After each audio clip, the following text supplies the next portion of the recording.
Hey guys, welcome back to my channel.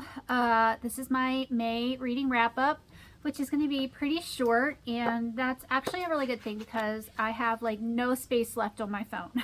So this might cut out and I have to get through this as fast as possible. So let's just dive in.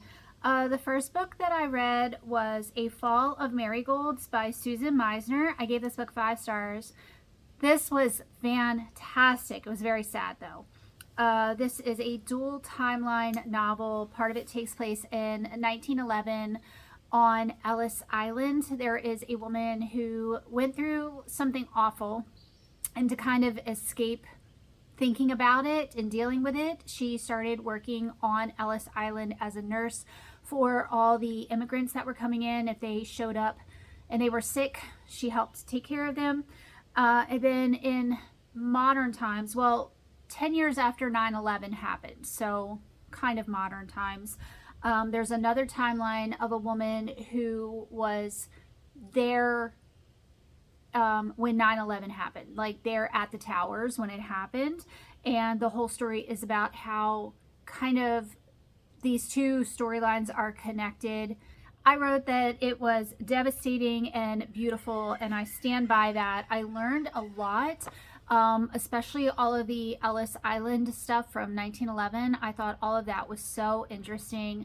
I definitely did some more research on top of the things that I was reading. Highly recommend. The next book that I read was The Frozen River by Ariel Lawhon.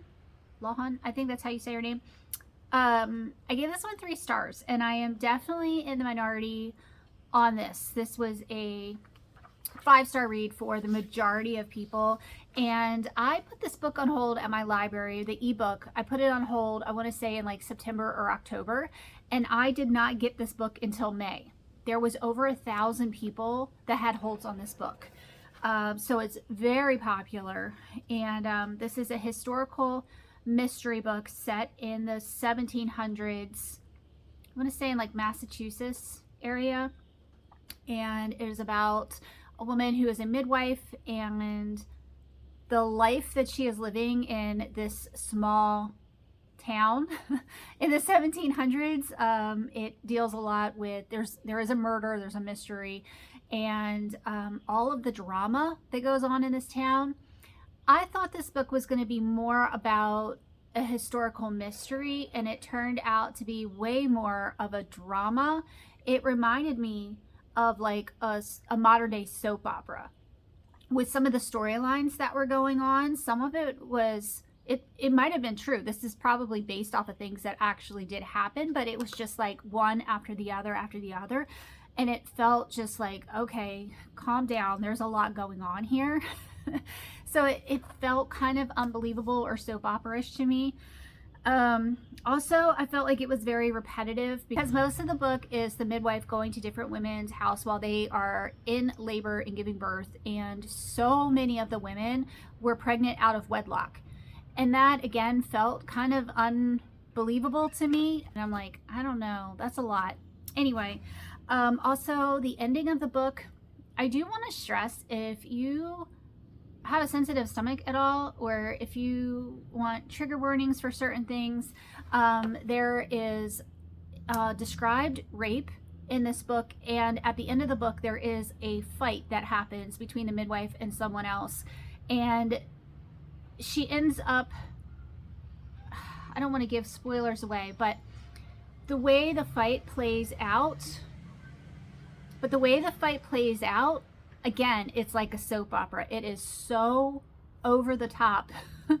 It was just so wild and gory in a very weird way. So I did like the story, but I think it was too much.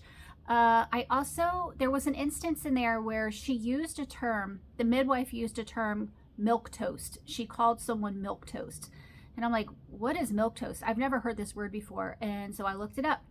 And it is a way to describe a person, but it wasn't invented, that term wasn't invented until the late 1800s, early 1900s, I believe. I might be getting this wrong, but that term was not used in the 1700s. So I thought that's really weird that she used such a obscure term that people probably would look up because it was so not normal and it wasn't a word used at that time. It just seemed kind of weird because she did put a lot of work into all of the historical aspects of the story. I don't know. I gave it 3 stars. I'm going to move on. The next one I read was The Tides of Time by Sarah Eden. This is a clean time travel book. It's not Christian. I don't know if the author is Christian or not, but it was very clean, a very sweet romance. And it was about a woman who lives during the time of the French Revolution, and she ends up going forward in time 80 years. So yeah, and it takes place on like a little island off the coast of England, between England and France. I thought it was cute. I really liked it. If you like time travel romance books, like if you like the Outlander series and all that, I would definitely give this a go. I think there are 2 books. I think it's a duology right now, and I would read the next book. Again, very clean, very sweet. Nothing crazy happens in it. So I recommend that one. The next one I read was The Outlaw, Noble Salt by Amy Harmon. I gave this one 4 stars. I read Where the Lost Wander by her. Is that the name of it? With the Oregon Trail. I gave that one 5 stars. I gave this one 4 stars. This was very good. It was a story about Butch Cassidy, and the Sundance Kid is in the story as well, but it's kind of like, I don't know if retelling is the correct term, but it's kind of like what could his life have been like, because we don't know a whole lot about his later years or what happened to him, and there's some talk of, was he killed in a particular way or not? Did he escape? We don't really know. So she kind of plays into that, what could have happened to him, and I thought that was really nice. I liked how the story played out. It was a sweet story, and it was a love story. There's romance in here. Again, I was like Googling and looking up stuff because I'm interested in all that. I love Western things. In high school, one of my all-time favorite movies was Young Guns. Love Young Guns. So yeah, this kind of reminded me of that. Amy Harmon is a Christian author, and there was definitely some Christian vibes in this story, but there was also cussing.